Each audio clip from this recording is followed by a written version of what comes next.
కేటీఆర్ అని అబద్ధాల కోరు, అబద్ధాల పుట్ట, అబద్ధాలకు ఐడి కార్డు, అబద్ధాలకు ఆధార్ కార్డు ఉన్నారంటే అది కేటీఆర్ మాత్రమే. నేను ముందే చెప్పాను, ముఖ్యమంత్రి రేవంత్ రెడ్డి గారు బీఆర్ఎస్ పార్టీ గురించి ఒక 10 నిమిషాలు శ్రద్ధగా ఆలోచిస్తే, 10 నిమిషాలు శ్రద్ధగా ఆలోచిస్తే ఆ పార్టీ తెలంగాణ రాష్ట్రంలో ఉండదు అని చెప్పాము. మీరు ఒక నిజాన్ని దాచిపెట్టి అబద్ధాన్ని ప్రతిరోజు చెప్పి ఆ నిజం యొక్క విలువను కాపాడకుండా పోతా ఉన్నారు దుర్మార్గులు. అబద్ధాన్ని మళ్ళీ చెప్పారు దుర్మార్గులు. ఈ అబద్ధాలు చెప్పడంలో బీఆర్ఎస్ పార్టీ మీడియా కానివ్వండి, బీఆర్ఎస్ పార్టీ నాయకులు కేటీఆర్ కానివ్వండి, టాప్ లెవెల్ అడ్మిషన్ స్టూడెంట్స్ వాళ్ళు అబద్ధాలకు కేర్ ఆఫ్ అడ్రస్ వాళ్ళు. వీరి యొక్క దుర్మార్గమైన మాటల్ని, వీరు మాట్లాడుతున్న ప్రతి మాటని తెలంగాణ రాష్ట్రంలో ప్రతి వ్యక్తి స్పష్టంగా చూస్తూ ఉన్నారు, వింటా ఉన్నారు. ఈ దుర్మార్గులని తెలంగాణ రాష్ట్రం నుంచి తరిమి కొట్టే దినం దగ్గరలోనే ఉంది.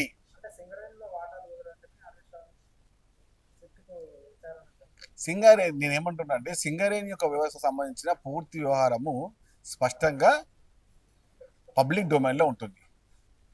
అది తెలియని అజ్ఞానులు వీళ్ళేం మాట్లాడతారండి. ఎప్పుడు గత 10 ఏళ్ళు మీరు దోచుకున్నట్టు అనుకుంటారా?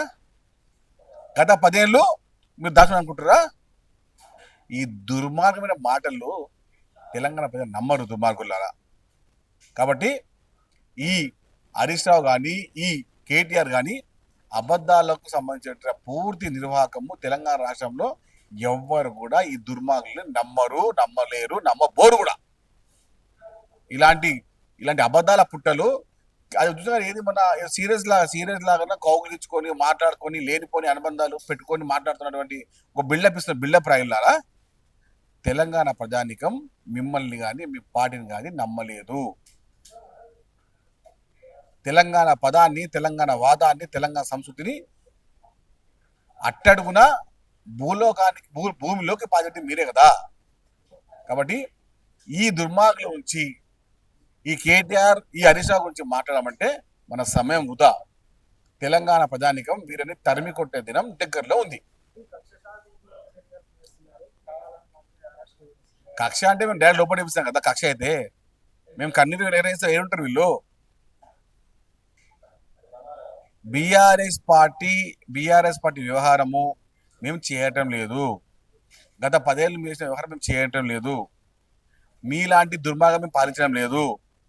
స్పష్టంగా ప్రజాపాలన నిర్వహిస్తున్నాం. తప్పకుండా చేస్తాము. నేనేమంటున్నాను, హరీష్ రావుకి ఎందుకు ఇచ్చారు నోటీసులు? మీ మామగారు, మాజీ ముఖ్యమంత్రి, ప్రతిపక్ష నాయకుడు, బీఆర్ఎస్ పార్టీ అధ్యక్షుడు హరీష్ రావు యొక్క ఫోన్ ట్యాపరింగ్ అయింది కాబట్టి, రాజద్రోహి హరీష్ రావు కాబట్టి ఆయన ఫోన్లో మాట్లాడేందుకనే కదా కేటీఆర్, కేసీఆర్, సంతోష్ రావు వీళ్ళందరూ హరీష్ రావు ఏం చేస్తుందని చెప్పి హరీష్ రావు ఫోను, అదేవిధంగా ప్రతిపక్ష నాయకుల ఫోన్ ట్యాపింగ్ చేసిన ఆ ఘనత నువ్వు అడుగు పోయి, కేటీఆర్ని పోయి, కేసీఆర్ని పోయి, హరీష్ రావు పోయి గల్లా పట్టుకుని అడగాలి 100 సార్లు, మామ నా ఫోన్ ఎంత ట్యాప్ చేసినావు అని చెప్పి. నేను చాలాసార్లు ఇంటర్వ్యూ చేసిన ప్రకాష్ అని చెప్పి ఓ బీఆర్ఎస్ పార్టీ నాయకుడు, ఆయన 10 సార్లు ఫోన్ చేస్తే ఆయన చెప్తున్న మాట, ఎవరు? హరీష్ రావు. ఏమని? నాతో ఫోన్లో మాట్లాడకండి, నా ఫోన్ ట్యాపింగ్ చేస్తుండు మా మామ అని చెప్పి అన్నట. అది స్పష్టమైన ఆధారాలతో కేసీఆర్, కేటీఆర్ హరీష్ రావు ఫోన్ ట్యాప్ చేసిర్రు. నేనేమంటున్నా, పోయి నువ్వు గల్లవాడి అడుగుతావా, చెల్లెమని అనిపిస్తావా, లేకుంటే కొట్టి అనిపిస్తావా? అడుగు, నువ్వే అడిగినప్పుడు తెలుస్తుంది ఫోన్ ట్యాపింగ్ అంటే ఏంది, కక్ష సాధింపు అంటే ఏంది అని తెలుస్తుంది. చేసింది మీ మామ, మీ బావమరిది, మీ కుటుంబం చేసింది. ఆయన హరీష్ రావు మాకేమంత అవసరం రాలేదు, అసలు మాకు నువ్వు అవసరమే లేదు.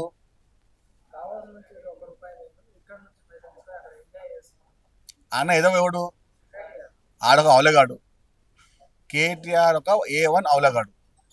వాని గురించి మాట్లాడడం టైం వేస్ట్.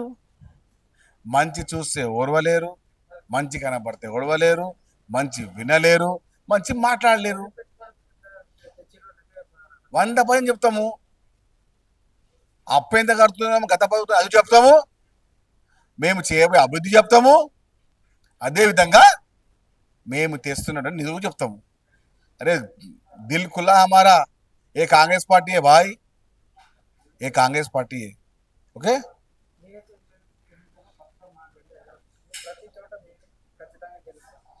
జూబ్లీహిల్స్ లో ఏమైంది, పంచాయతీ ఎన్నికల్లో ఏమైంది, మున్సిపల్ ఎన్నికల్లో అదే అవుతుంది. ఇంకేమవుతుంది? పార్లమెంట్ ఎన్నికల్లో ఏమైంది, మున్సిపల్ ఎన్నికల్లో అదే అవుతుంది. జూబ్లీహిల్స్ ఎన్నికల్లో ఏమైంది, మున్సిపల్ ఎన్నికల్లో అదే అవుతుంది. సర్పంచ్ ఎన్నికల్లో ఏమైంది, మున్సిపల్ ఎన్నికల్లో అది అవుతుంది. అంతే. ఏమవుతుంది? 100 మున్సిపాలిటీలు కాంగ్రెస్ పార్టీ గెలవబోతుంది. తెలంగాణ రాష్ట్రంలో 101 కూడా తక్కువ కాకుండా మేము చూసుకుంటాం. Subscribe us and press the bell icon for more interesting updates.